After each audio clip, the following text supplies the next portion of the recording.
Well, this morning, the widow spoke. In an interview flawlessly conducted by George Stephanopoulos with Grace and Dignity, Myeshia Johnson spoke for herself in the controversy created by President Trump's condolence phone call to her about her husband, Sergeant LaDavid Johnson, who was killed in action in Niger. Last week, when Congresswoman Frederica Wilson, who heard that phone call, quoted the president as saying, "He knew what he was signing up for, but I guess it hurts anyway."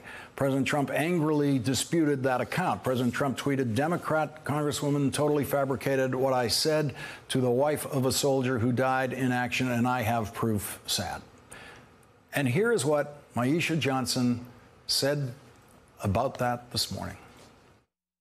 Whatever Ms. Wilson said was not fabricated. What she said was 100% correct. It was Master Sergeant Neal, me, my aunt, my uncle, and the driver, and Ms. Wilson in the car. The phone was on speakerphone. Why would we fabricate something like that? Myeshia Johnson was also hurt that the president did not seem to know her husband's name. The president said that he knew what he signed up for, but it hurts anyways. And it made me cry because I was very angry at the tone of his voice and how he said it. Like he couldn't remember my husband's name. The only way he remembered my husband's name because he told me he had my husband report in front of him. And that's when he actually said LaDavid. I heard him stumbling on trying to remember my husband's name.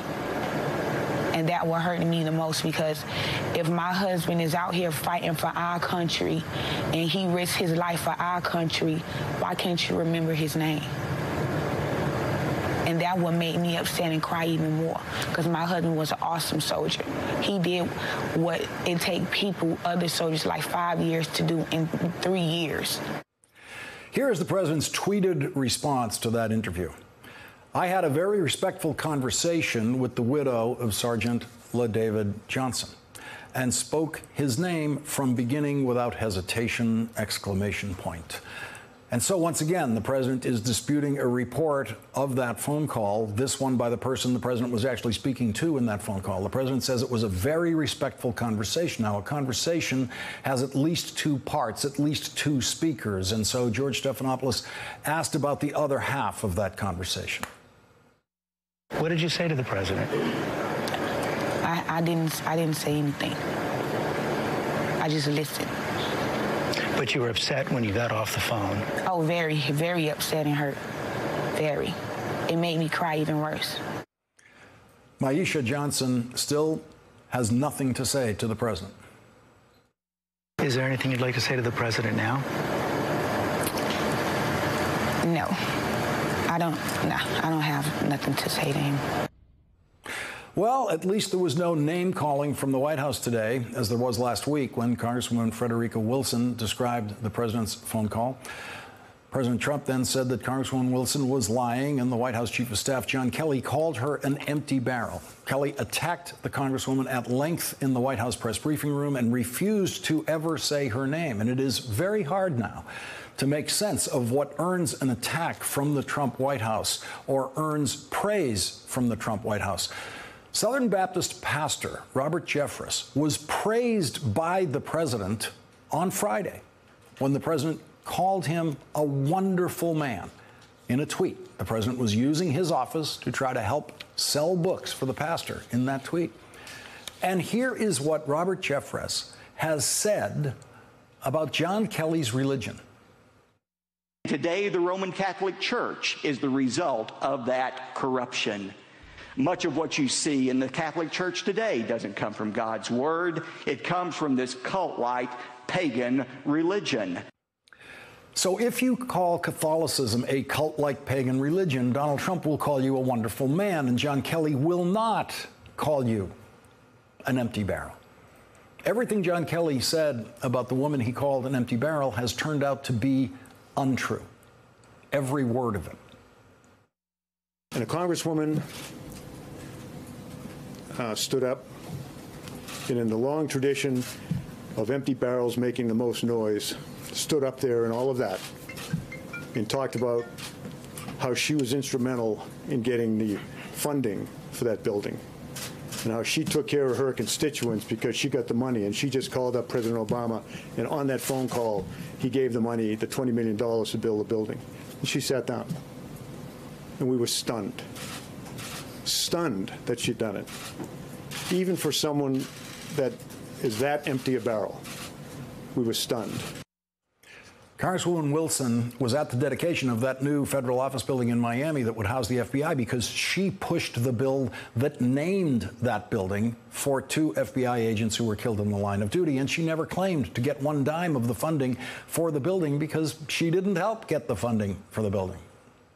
And Congresswoman Wilson mentioned the Republican Speaker of the House in giving credit where credit was due for naming of the building, but she never mentioned President Barack Obama. But for some reason, John Kelly seemed to want the word Obama to be right in the middle of his completely false criticism of that villain in that story, Congresswoman Wilson. The day after John Kelly told that false story about Frederica Wilson, the full video of her remarks in Miami at the FBI building that day became public, and everyone could see that John Kelly got it completely wrong. Congresswoman Wilson tweeted, "General Kelly owes the nation an apology because when he lied about me, he lied to the American public."